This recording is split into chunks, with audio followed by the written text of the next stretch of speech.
신세계그룹 정용진 부회장의 인스타그램 게시물로 촉발된 멸공 논란은 지난 11일 일단 멸공 절필을 선언하면서 진정 국면으로 접어들었습니다. 평소 자신의 일상, 주로 먹거리를 주제로 인스타그램을 즐겨온 정 부회장은 지난 5일 숙취 해소제 사진과 함께 끝까지 살아남을 테다라는 글과 멸공이라는 해시태그를 붙였고 연이어 멸공이라는 해시태그의 게시물이 잇따라 올라왔습니다.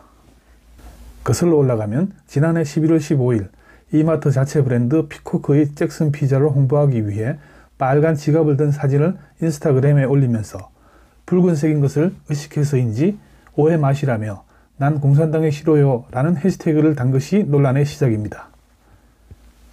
하지만 나는 공산당이 싫다에서 시작된 정 부회장의 게시물은 마침내 시진핑 중국 주석의 사진과 멸공이란 해시태그까지 달리면서 우려했던 오해는 현실이 되어 확산됩니다. 일배놀이다, 표현의 자유다 하는 논쟁이 벌어졌고 이럴 때마다 정 부회장은 논란을 피해가기보다는 노빠꾸라며 멸공 같은 해시태그를 인스타그램에 계속 붙이는 글로 대응했습니다. 정치권으로 넘어온 멸공 논란은 챌린지로 바뀌면서 대선 후보들뿐만 아니라 여야 할 것 없이 일제히 참전하기에 이르렀고 윤석열 후보의 달, 파, 멸, 공, 이마트 인증샷과 함께 나경원 전 의원도 이마트에서 멸치와 약콩, 자유시간을 구매하며 멸공, 자유라고 페이스북에 올리며 점차 확산되어 갔습니다. 사회는 또 어떻게 갈라졌나요? 이마트, 스타벅스 등 신세계 계열사에 대한 불매운동이 보이콧 정용진이라는 이름으로 확산되었고 며칠 후 2030 온라인 커뮤니티 등에서는 이에 대응하여 바이콧 운동이 등장합니다. 이 사회적 논란과 함께 1월 10일 신세계 주가가 7% 가까이 폭락하고 새로운 유행의 오너리스크라는 비난이 일자 결국 정 부회장이 멸공절필로 가닥을 잡았습니다. 사실 6.25 전쟁으로부터 촉발된 멸공은 오랜 기간 우리의 국시처럼 자리 잡았습니다.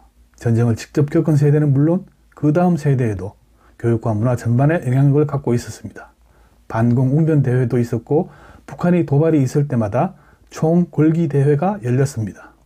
대중가요에도 건전가요가 항상 들어가야 했었고 영화 상영 전 배달의 기수라는 국가 홍보 영화가 상영되기도 했습니다. 88 올림픽을 2년 앞둔 1986년 10월 13일 당시 신민당 소속 고 유성환 의원이 정기국회 정치분야 대정부 질문에서 반공을 국시로 하면 올림픽에 동구권 국가가 참가하겠냐며 이 나라의 국시는 반공보다 통일이어야 한다고 발언하면서 반공 국시 논란이 일어납니다. 반공보다 통일, 민족이 상위 개념이어야 한다는 유 의원의 주장은 내각제와 직선제가 대립구도였던 당시 정치 상황과 전두환 정권에 맞선 민주화 투쟁이 첨예한 상황에서 엄청난 파장을 불러왔습니다. 결국 당시 민정당은 야당 의원을 따돌리고 유 의원의 체포동의안을 가결해 국회의원의 면책 특권에도 불구하고 회기 중 원내반으로 구속되는 첫 사례를 남깁니다. 지금으로부터 불과 36년 전의 일입니다. 86년 5월에는 5.3 인천 사태가 있었고 이듬해 6월 항쟁을 통해 직선제를 쟁취한 후 노태우, 김영삼, 김대중 전 대통령을 거치면서 비로소 문민정부가 자리하지만 이번 멸공 논란을 지켜보면서 아직도 우리 사회에 반공과 멸공이란 이념은 해소되지 않고 있음을 확인합니다. 이번 논란이 일배놀이인지 아니면 표현의 자유 영역인지를 판단하지는 않겠습니다. 오히려 더 중요하게 다가오는 것은 기업 총수의 작은 일상, 개인적인 SNS 소통까지도 기사화되는 환경에서 총수의 말이 갖는 무게감과 기업 총수란 자리가 적어도 우리나라에서 어떤 의미를 갖는 것인지 짚어보려 합니다. 예측 가능한 것에 대한 기업들의 갈망은 성장 중심 경영에서 지속 가능 경영으로 바뀌었습니다. 이를 위해 기업의 경제적, 사회적, 환경적 책임을 바탕으로 지속 가능한 발전을 추진하는 경영 패러다임이 ESG 경영입니다. 기업의 비재무적 요소인 환경, 사회, 의사결정의 머리글자입니다. ESG는 이러한 지속 가능 경영 성과를 비교 측정하고 평가할 수 있는 공통의 지표이며 기업 간 비교를 통해 사회적으로 책임 있는 투자가 이루어질 수 있도록 합니다. 환경과 사회에 대한 책임, 지배구조의 투명성을 평가하는 것이 불확실성 시대의 새로운 성공 전략인 것입니다.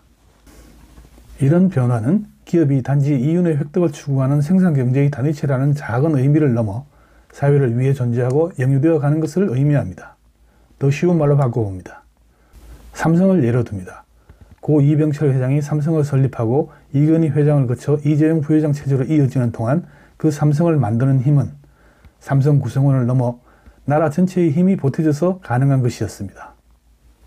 삼성이 이재용 부회장의 것이라는 시각은 단지 지배구조의 측면에서 바라본 것이죠. 삼성은 온 국민의 땀과 꿈으로 이루어진 대한민국의 기업입니다. 우리나라가 이만한 경제적 성과를 이루기까지 삼성만이 아니라 소위 재벌로 불리는 대기업 집단의 노력이 있었음은 인정해야 합니다. 물론 국민들이 보탠 힘도 있습니다. 따라서 기업은 작게는 생산경제의 한 단위이지만 넓게 보면 한 부족이요 국가 집단이라고 보아야 하는 것입니다. 당연히 그 기업의 총수는 부족을 이끄는 부족장이요 기업이란 나라를 발전시킬 임금 같은 존재입니다. 무소불위의 권력을 가졌다는, 그래서 지 마음대로 할 수 있다는 것이 아니라 그만큼 무거운 책임을 가진 존재란 뜻입니다. 그래서 한 나라를 구성하는 3대 축이 정부, 종교, 그리고 기업이라고 합니다. 상공회의소 회장인 SK그룹 최태원 회장은 평소 기업의 사회적 가치를 강조해왔습니다. 그래서 상공회의소 회장 취임 이후 대한민국 아이디어 리그라는 국가발전 아젠다를 꺼냈고 무려 4,704개 팀이 각자의 아이디어를 올렸습니다. 또한 지난해 12월 8일 미국에서 열린 세계 최대 규모의 ICT 융합 전시회인 CES를 통해 기후변화가 지정학 리스크보다 더 큰 리스크라며 2030년까지 전 세계 탄소 감축량의 1%를 감당할 SK의 비전과 약속을 공개했습니다. 기업의 수장, 총수가 어떤 방향성을 갖는가에 따라 기업이 바뀌고 사회가 달라집니다. 최태원 회장의 행보는 기업의 무거운 책임감은 직원과 가족, 그리고 사회, 나아가 나라와 국제사회까지 다 있음을 보여주는 좋은 사례라고 생각합니다. 당연히 총수는 자신의 부족, 좀 거시기한 표현인가요? 그룹 구성원들과 그 가족들이 그들의 삶을 완성할 수 있게 이끌어야 합니다. 좋은 음식을 먹는 사진과 골프 연습 사진 등으로 일상을 공개하며 소탈한 행보를 하기보다는, 경쟁그룹보다 월급 좀 더 많이 준다 하기보다는 인간의 궁극적 가치 실현을 위한 이념을 실어주고 힘을 갖추기 위한 교육에 진력해야 합니다. 기업의 총수는 존경받는 어른이 되어야 합니다. 누구도 돈 앞에 존경하지 않습니다. 대부분 굴복할 뿐입니다. 총수가 가진 이념의 크기와 방향성에 존경심이 올라옵니다. 며칠 전 삼성전자에서 특허 분야 4등탑으로 애플, 화웨이 등을 상대로 굵직한 소송전을 총괄하다 퇴직한 IP 센터장이 자신이 몸담았던 회사인 삼성전자를 상대로 미국 법원에 특허 침해 소송을 제기한 사실이 뒤늦게 알려졌습니다. 소송을 제기한 그 사람이 어떤 목적에서 그랬는지가 중요한 것이 아닙니다. 언론의 표현 그대로 해안경비대장이 퇴임한 뒤 해적선 선장으로 돌아온 것입니다. 과연 삼성전자의 어떤 태도가 그를 해적선 선장으로 변신하게 했을까요? 정용진 부회장의 멸공 시리즈로 떨어진 신세계 주가에 얼마나 많은 개미들이 탄식했을까요? 업무에 참조하려며 올린 보이콧 이미지에 소속 직원들은 어떤 감정을 느꼈을까요? 표현은 자유로워야 합니다. 자유민주주의 국가인 우리나라에서는 누구든 이야기할 권리가 있습니다. 그러나 그 표현을 정치적 공격으로 활용하거나 비하해서도 안 된다고 생각합니다. 말이 갖는 힘은 개인마다 다릅니다. 적어도 한 나라 같은 기업을 이끄는 수장, 기업 총수의 말은 개인이 아니라 당신의 나라가 가진 방향성입니다. 정 부회장은 사업가로 태어나 사업가로 죽는다고 했습니다. 태어나 보니 좋은 집안이었으니 평생 그렇게 살다 가라고 온 것이 아닙니다.